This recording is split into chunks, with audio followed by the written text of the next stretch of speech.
Record ভাঙা সবসময় আনন্দের নয়, ক্ষেত্র বিশেষ তা সবিশেষ উদ্বেগের কারণ।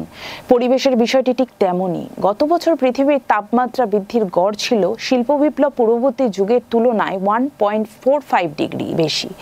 রেকর্ড অবশ্যই, যেখানে 2015 সালের প্যারিস চুক্তিতে প্রায় 200টি দেশ অঙ্গীকারবদ্ধ হয়েছিল আগামী দিনের বিশ্বের গড় তাপমাত্রা বৃদ্ধিকে শিল্প বিপ্লব পূর্ববর্তী যুগের তুলনায় 1.5 ডিগ্রি বেশিতে বেঁধে রাখতে, সেখানে এত দ্রুত সেই সীমারেখা ছুঁয়ে ফেলা বিজ্ঞানীদেরও স্তম্ভিত করেছে।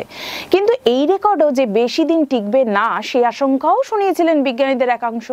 সম্প্রতি নাসার তরফ থেকে জানানো হয়েছে 1880 সাল থেকে তাপমাত্রার খতিয়ান রাখা শুরু হওয়ার পর থেকে আজ পর্যন্ত উষ্ণতম বছরটি 2024। তার চেয়েও বেশি উদ্বেগের রাষ্ট্রপুঞ্জের আবহাওয়া সংস্থা WMO রিপোর্টে, যেখানে বলা হয়েছে 2024 সালে ভূপৃষ্ঠের তাপমাত্রা বৃদ্ধি পেয়েছে 1.55 ডিগ্রি সেলসিয়াস। আগামী দিনগুলোর লড়াই আরো কঠিন হতে চলেছে। জলবায়ু পরিবর্তনের যে অবশ্যম্ভাবী পরিণতি, মানব স্বাস্থ্যের বিপর্যয়, বৈষম্য বৃদ্ধি, খাদ্য সংকট, তা ক্রমশ ঘনীভূত হবে। আন্তর্জাতিক সম্মেলনগুলো ক্রমশ অন্তঃসারশূন্য আলোচনা চক্রে পরিণত হচ্ছে এবং উষ্ণায়ন তথ্যে ঘোর অবিশ্বাসীরা রাষ্ট্রনেতার পদে বিপুলভাবে নির্বাচিত হচ্ছেন। বিপদের প্রহর গোনা ছাড়া বিকল্প পথ আর অবশিষ্ট আছে কি?